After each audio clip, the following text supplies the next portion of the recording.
la in syakartum la azidannakum wa la in kafartum inna adzabi lasyadid. Kalau bersyukur kata Allah akan ditambahkan. Maka Pak, bersyukurlah Bapak punya istri yang soleha, insya Allah akan ditambah.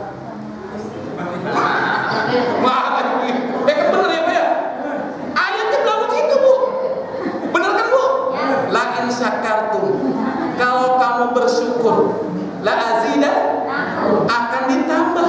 Berarti kalau bapak-bapak bersyukur punya istri soleh, ditambah atau tidak? Gak jujur ibu-ibu nih, gak jujur tuh kalau udah bicara kayak begini. Dikampak nanti di rumah. Dah, gak usah dibahas dah. Ini masa yang paling krusial bagi wanita, tapi yang paling senang bagi laki-laki. Ya Bu ya, dan saya tidak akan bahas ini. Karena apa? Saya takut ya dengan ayat mengatakan kaburomatan indallah antaqulu ma la taf'alun. Celaka kata Allah. Dapat kemurkaan Allah Subhanahu wa taala.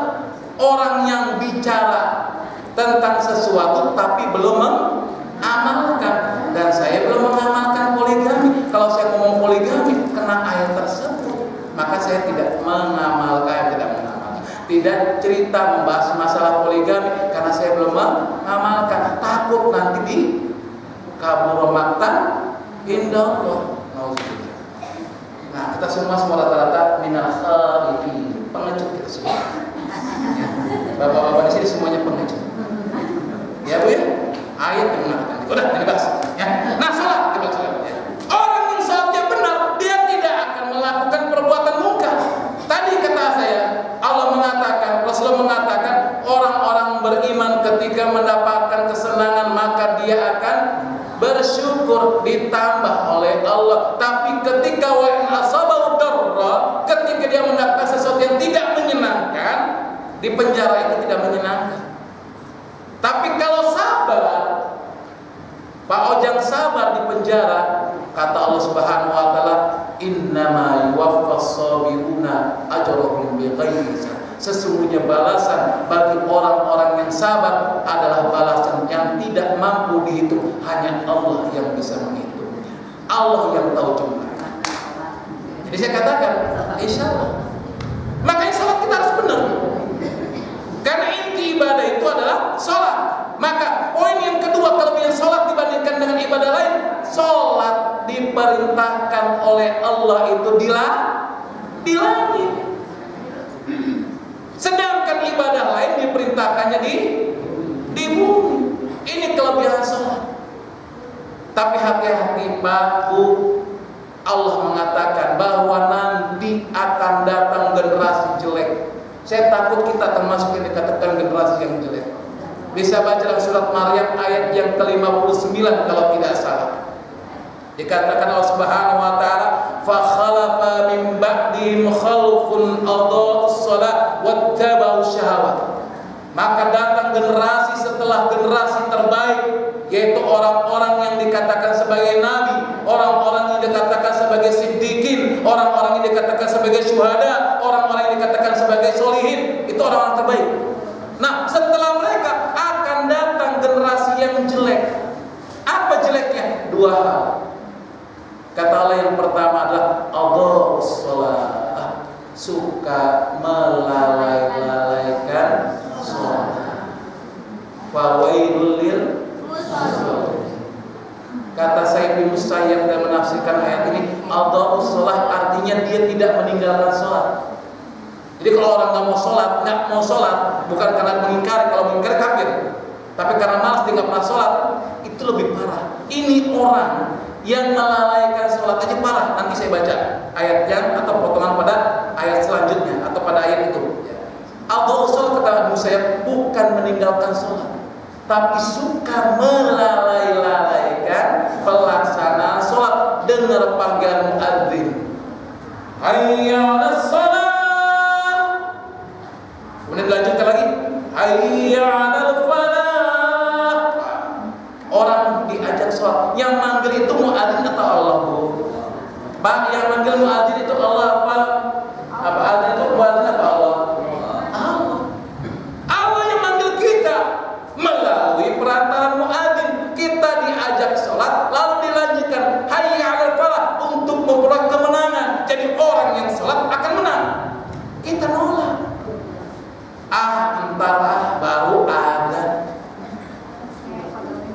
Nggak lama kemudian muadzin Allahu Akbar, asyhadu an la ilaha Allahu Akbar, baru takbir pertama. Kan saya dekat di situ rumah. Beberapa langkah sudah sampai. Lama-lama terlambat. Assalamualaikum warahmatullahi. Ya, udah selesai. Ini orang yang kena dengan ayat. Suka melalai-lalaikan para sahabat. Kalau dalam kata saya, orang datang waktu zuhur, dia tunda pelaksana sampai dekat waktu asar. Masuk asar ditunda pelaksana sampai dekat waktu maghrib. Inilah yang dekat-dekat Allah, melalai-lalaikan sholat. Yang kedua jeleknya generasi ini adalah wattaba'us syahwat, suka memperturutkan syahwat. Syahwat boleh, Bu. Bapak juga harus punya syahwat. Kalau bapak nikah nggak punya syahwat, nggak punya anak. Betul, Bu? Ibu secantik Cinderella, secantik Barbie, tapi suaminya tidak punya syahwat. Jadi nggak kira-kira, nggak mungkin saya mengatakan, wah, anak kamu langsung hamil. Bisa kayak gitu? Nggak mungkin. Ya kan, harus punya syahwat. Makanya dalam Ikram itu dikatakan orang yang menikah, laki-laki yang menikah, dia tidak punya syahwat, maka tidak boleh menikah. Sampai tingkat kayak begitu. Karena akan membahayakan wanita. Wanita namanya nikah ingin punya keturunan. Nah, syahwat boleh, tidak dilarang. Kalau kita makan harus punya syahwat kan? Syahwat itu nafsu. Maka kalau kita makan harus punya nafsu makan. Boleh, tapi kalau sudah memperturutkan syahwat kita, memperturutkan nafsu kita, maka satu piring jadi 4 piring. Jajan berlebihan, udah makan 1 mangkuk, tambah 2 mangkuk, akhirnya kayak gitu. Nauzubillah, ini nggak boleh. Dan ini generasi yang jelek kata Allah Subhanahu wa taala. Yang mengerikan adalah pada potongan selanjutnya.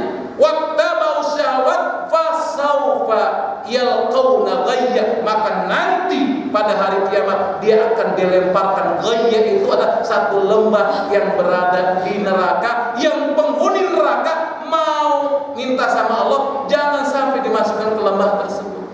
Karena siksaannya dahsyat sekali.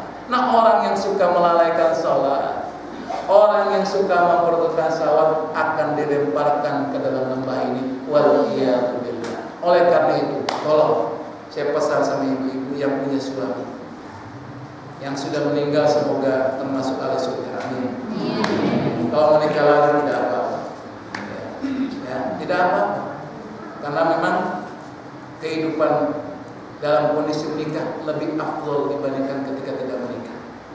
Dalam sebuah buku saya baca ada 600 amalan-amalan kebaikan yang bisa dilakukan oleh orang yang menikah, tapi tidak bisa dilakukan oleh orang-orang yang tidak menikah.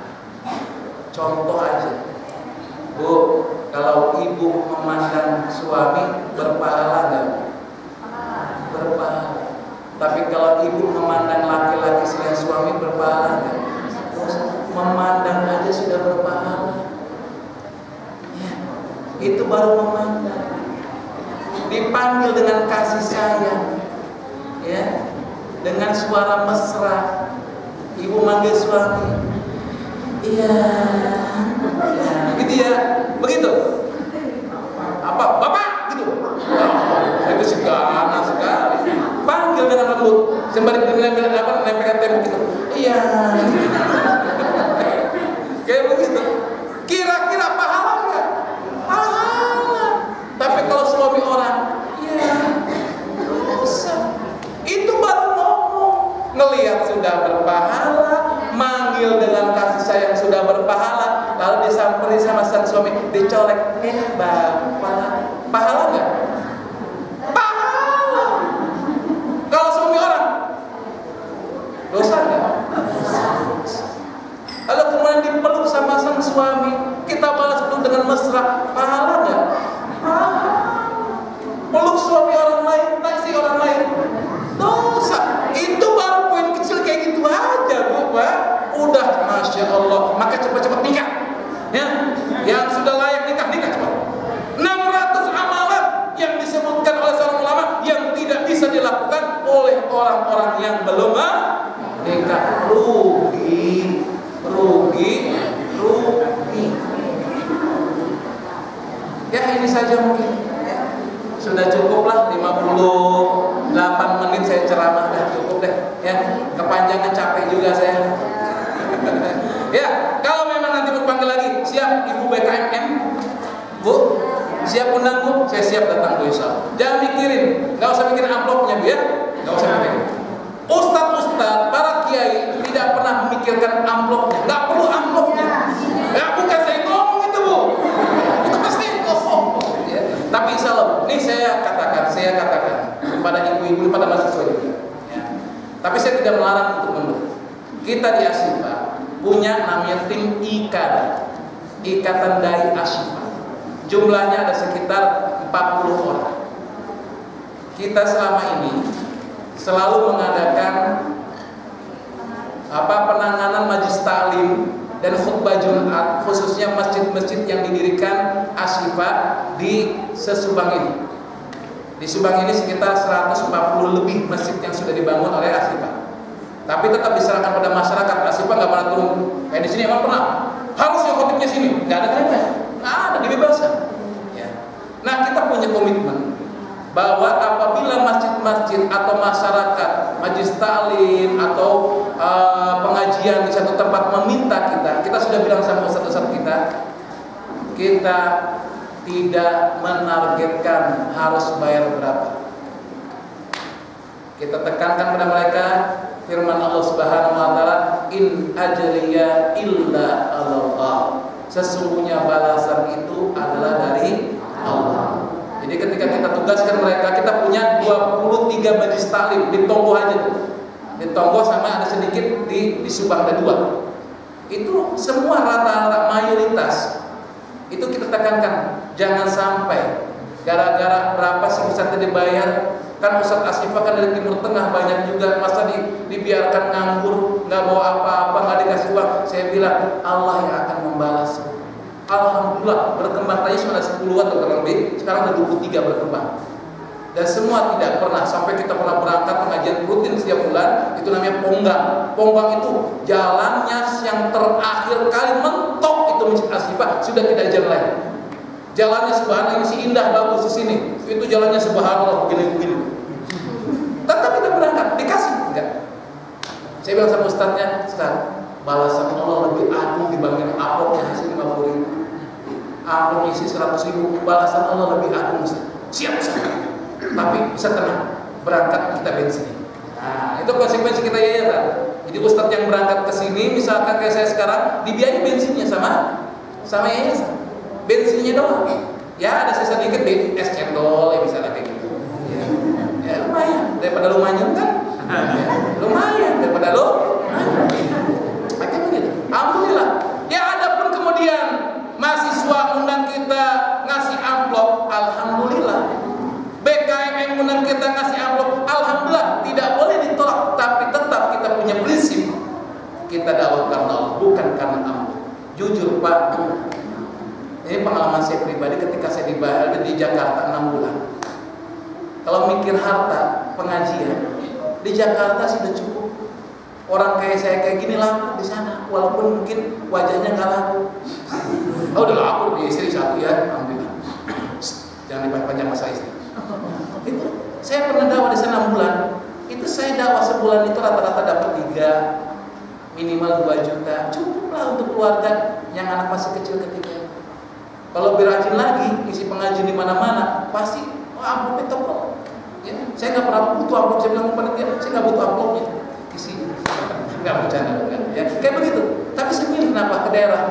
Karena apa? Daerah sangat membutuhkan orang-orang yang berilmu untuk mengajarkan masyarakat.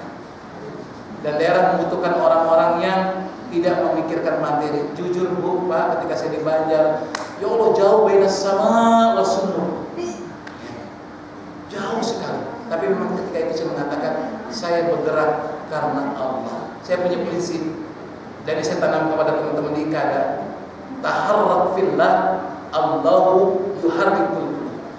Bergeraklah karena Allah, Allah yang akan menggerakkan hati-hati manusia. Maka saya pesan tadi ibu-ibu ya, ada banyak sekali undang kita akan datang ke sana. Kita akan utus. Ibu mau orang yang ceramah pakai bahasa Indonesia? Banyak. Yang bisa bahasa Sunda? Ada. Yang bisa bahasa Batak? Ada. Tapi nggak paham nanti ibu-ibu ya. Yang bahasa Jawa? Ada. Semua ada.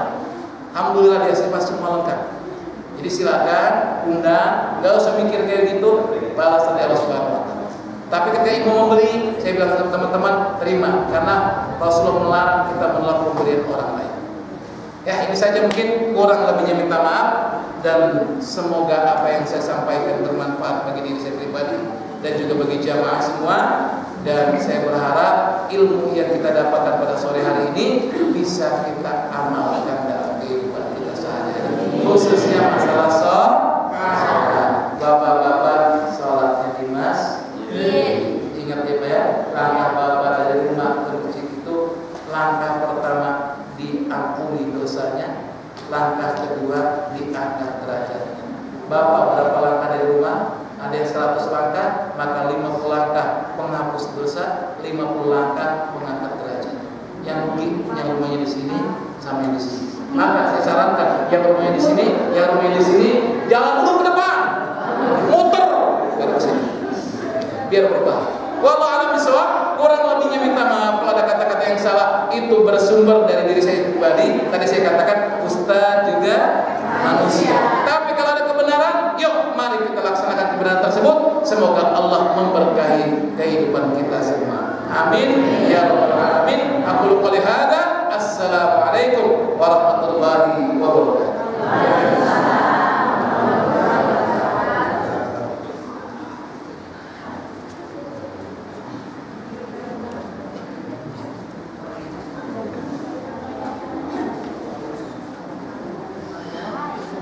Terima kasih kepada Ustaz Ihsan Yassi yang sudah memberikan kuliahnya secara gamblang. Mudah-mudahan kita semua menjadi umat yang semakin mencintai